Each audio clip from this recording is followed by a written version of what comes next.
In this video, I show you how to use Spotify Music as your alarm. If you're new to the channel, please go down below and consider subscribing. And once we've done that, please go down below and consider leaving a like as well. We really do appreciate it, and let's jump straight into this guide. Here we are on my phone, and let's get right into this. So if we go and open up the clock app and then go to our alarms, and we go and try and create a new alarm just like so, and then we go and tap on sound, we scroll down, and as you can see here, we've got this section for songs and pick a song. But when you go and tap on that, the music app just opens, and we can't really use Spotify Music from the Spotify app. In theory, you can use the same song, but not all music which is on Spotify is also on the music app, so it doesn't really work basically. So what you need to do is go and open up the App Store just like so, and you need to go and search for Morning Alarm for Spotify and go and get this app here.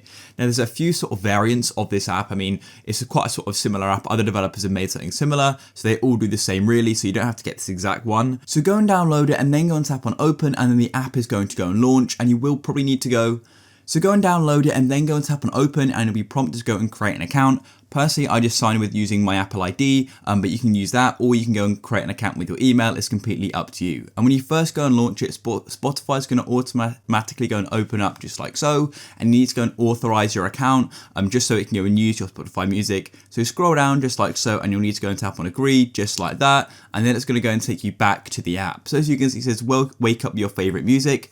Let's go and set an alarm for 7:30, for example, just like that. And then we can go and add some music. So go and tap add new, and then we can go and choose if you want to use Spotify or Spotify podcasts. I want to go and use Spotify. You've also got music library and offline songs at the bottom as well, but I just want to go and use Spotify, so tap here. And it is important that there is a subscription for this app where you can go and play whole playlists, but the free version just allows you to use one individual song, which is fine for me. So let's go and tap on search and go and search for the song. So go and search for the song and make sure you've got song selected, and then here are the results. So we can go and tap on the song we'd like. So I'm going to go and have Alan Walker Faded, and then I could go and add other tracks as well, I'm pretty sure, but that's fine for me. So I'm going to go and tap on done, just like so. And now what's going to happen is that at 7:30, Faded is going to go and start playing, and that's in about 21 hours time. And you can go and stop the alarm by swiping across, and you can also go and have this falling asleep feature as well. So there we go, guys. Then all we need to do is go and lock your phone, and then at 7:30, Faded is going to go and start playing whatever song you've selected. If you found this guide useful, please go down below and consider leaving a like. Peace.